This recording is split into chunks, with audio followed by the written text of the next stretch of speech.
अमेरिकी president Trump की एक बार फिर से कोशिश बुरी तरीके से नाकामयाब हो चुकी है और इस बार ऐसी नाकामयाबी मिली है कि भारत के दोस्त रूस ने अमेरिका में जाकर उनका ही प्रोटोकॉल तोड़ दिया। दरअसल 15 अगस्त 2025 को जब इधर भारत में आजादी का जश्न मनाया जा रहा था, तो वहीं दूसरी ओर अमेरिकी राष्ट्रपति ट्रंप ने रूस के प्रेसिडेंट व्लादिमीर पुतिन को अपने यहां बुलाया था, जहां खबरों के द्वारा बताया जा रहा है कि लगभग पुतिन और ट्रंप के बीच 3 घंटे की लंबी बातचीत हुई।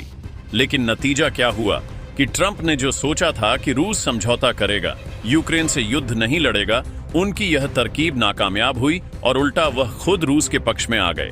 और ट्रंप खुद खुलकर कह रहे हैं कि उन्होंने रूस के साथ कोई भी डील फाइनलाइज नहीं कर पाई, बल्कि उसके लिए इन्होंने खुद यूक्रेन के जेलेंस्की को ही दोषी ठहरा दिया है। इससे भी ज्यादा कमाल की बात यह है कि खबर आ रही है जिसमें बताया जा रहा है कि पुतिन ने तो अमेरिका में जाकर प्रोटोकॉल ही तोड़ दिया। लेकिन सवाल यह है कि आखिरकार किस मामले में प्रोटोकॉल तोड़ा गया है और क्या यह प्रोटोकॉल का भारत के लिए तोड़ा गया है या फिर इसके पीछे का माजरा कुछ और ही है। और इससे भी बड़ी बात कि अमेरिका में ट्रंप पुतिन की मुलाकात भारत के लिए क्या मायने रखती है, क्योंकि अमेरिका टैरिफ बम से नुकसान पहुंचाने की धमकी दे रहा है। तो चलिए इसे समझते हैं। लेकिन आगे बढ़ने से पहले इस वीडियो को लाइक करके चैनल को सब्सक्राइब जरूर कर लीजिए, क्योंकि आपके लिए तो 1 सेकंड का काम है, लेकिन इससे हमारी काफी बड़ी मदद होती है। दरअसल देखा जाए तो इस बात में दो राय नहीं है कि यूक्रेन के साथ रूस का जो युद्ध अभी तक समाप्त नहीं हुआ है, इसे भड़काने का काम किसी और ने नहीं बल्कि अमेरिका ने ही किया है। क्योंकि अगर वह पीठ पीछे धकाधक हथियारों की सप्लाई यूक्रेन को न करता, तो जाहिर सी बात है कि यूक्रेन के साथ रूस का ना तो इतना युद्ध भड़कता और ना ही इतने मासूम लोगों की जान जाती। लेकिन फर्क इतना था कि जब युद्ध को बढ़ावा देने के लिए यूक्रेन को हथियारों की सप्लाई शुरू की गई, तो उस समय अमेरिका में सरकार बाइडेन की थी, लेकिन अब सरकार ट्रंप की है।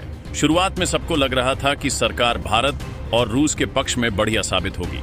फिलहाल जैसी उम्मीद थी, शुरुआत में अमेरिका की तरफ से ऐसे संकेत भी मिले, जहां सबसे पहले तो जब ट्रंप और जेलेंस्की के बीच मीटिंग के दौरान विवाद हुआ, तो उसके बाद अमेरिकन यूक्रेन को दी जाने वाली सभी मिलिट्री हेल्प को रोक दिया था।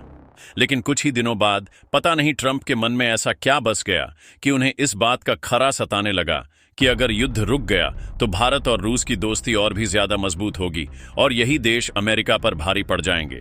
इसलिए इन्होंने अपने देश की अर्थव्यवस्था को बचाने की होड़ में टैरिफ लगाने की शुरुआत की और भारत, रूस, चीन जैसे तमाम ब्रिक्स के देशों को इमीडिएटली टारगेट करते हुए और भी देश को निशाने पर लिया गया था कि उन देशों को अमेरिकी मार्केट से नुकसान पहुंचाया जा सके। फिलहाल ट्रंप ने अपना यह अचानक ऐसा फैसला इसलिए दिया था क्योंकि उन्हें इस बात की भनक लग गई थी कि भारत, रूस, चीन, ब्राजील और साउथ अफ्रीका जैसे देश मिलकर ब्रिक्स जैसा नया पेमेंट सिस्टम लाने की कोशिश कर रहे हैं, जो कि अमेरिकी डॉलर और स्विफ्ट पेमेंट का वर्चस्व समाप्त कर सकता है।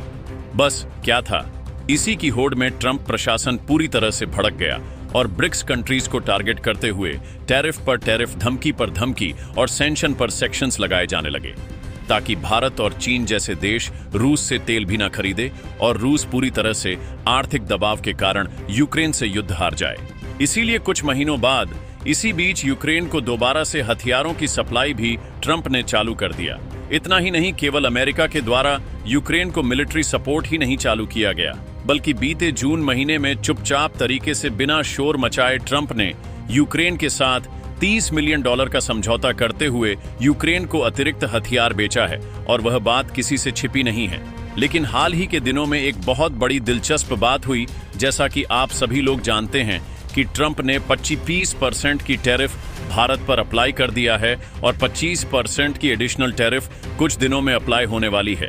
यही नहीं बल्कि ब्राजील पर 50% टैरिफ और कारण सिर्फ इतना ही, भारत और ब्राजील रूस के साथ सामान खरीदने और बेचते हैं। इसके अलावा पश्चिमी देशों ने मिलकर रूस पर बहुत ही हार्ड सैंक्शन पैकेज लगाते हुए भारत की second largest refining company Nayara को ही बैन कर दिया, ताकि यूरोप में नायरा तेल ही ना बेच पाए। तो आखिरकार भारत रूस से खरीदेगा कैसे?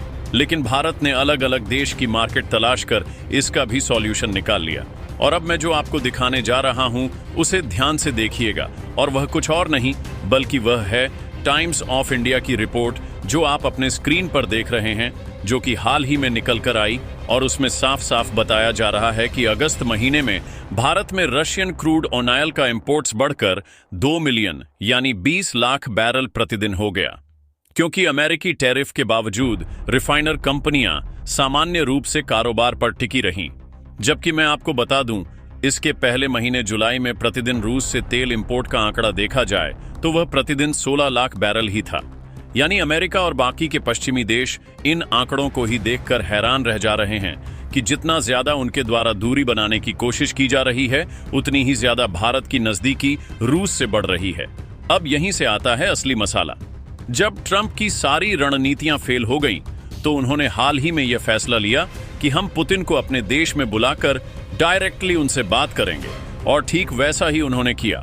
और 15 अगस्त के दिन जब इधर भारत में आजादी का जश्न मनाया जा रहा था, तो उधर रूस के प्रेसिडेंट ट्रंप अमेरिकी स्टेट अलास्का में पहुंचते हैं, जहां पर ट्रंप से पुतिन की मुलाकात होती है और लगभग 3 घंटे की लंबी बातचीत चलती है, जिसमें अमेरिका का अहम सवाल था कि आखिरकार रूस युद्ध समाप्त क्यों नहीं करता।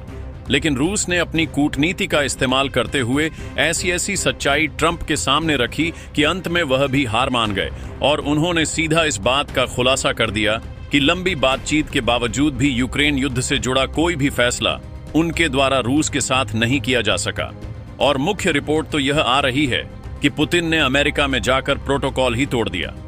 दरअसल 2018 के बाद पहली यूनाइटेड प्रेस कॉन्फ्रेंस हुई। इस दौरान पुतिन ने शुरुआत में ही प्रोटोकॉल तोड़ दिया और खुद सबसे पहले माइक संभाल लिया।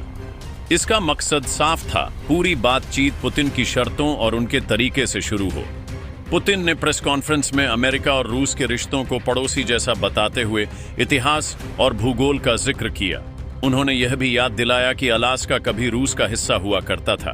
पुतिन ने खुद को अमेरिका का प्रतिद्वंदी नहीं बल्कि साझेदार के रूप में पेश किया, और उनकी इन्हीं मनमोहक बातों से सन्न की खोपड़ी वाले ट्रंप का भी दिमाग घूम गया। हालांकि ट्रंप ने सीधा कह दिया कि अब यह यूक्रेन पर ही निर्भर करता है कि समझौता होगा या नहीं। फिलहाल अगर ट्रंप पुतिन की बातचीत से तनाव कम होता है तो भारत पर दबाव घट सकता है और भारत को कूटनीतिक फायदा मिलेगा। यानी दोनों देशों के बीच बैलेंस बनाकर फायदा उठाया जा सकता है। और तो और भारत को दुनिया में और मजबूत बिचौलियां यानी मीडिएटर की छवि मिलेगी, क्योंकि भारत हमेशा से ही शांति का पक्ष लेता आया है और भारत ने कभी भी युद्ध को बढ़ावा नहीं दिया। बाकी आप लोगों का क्या सोचना है कि पुतिन को ट्रंप के साथ दोस्ती बढ़ानी चाहिए और इसका फायदा हो सकता है या नहीं? अपनी राय कमेंट में जरूर बताएं, और इसकी और भी जानकारी के लिए हमारे चैनल को सब्सक्राइब जरूर करें। जय हिंद, जय भारत।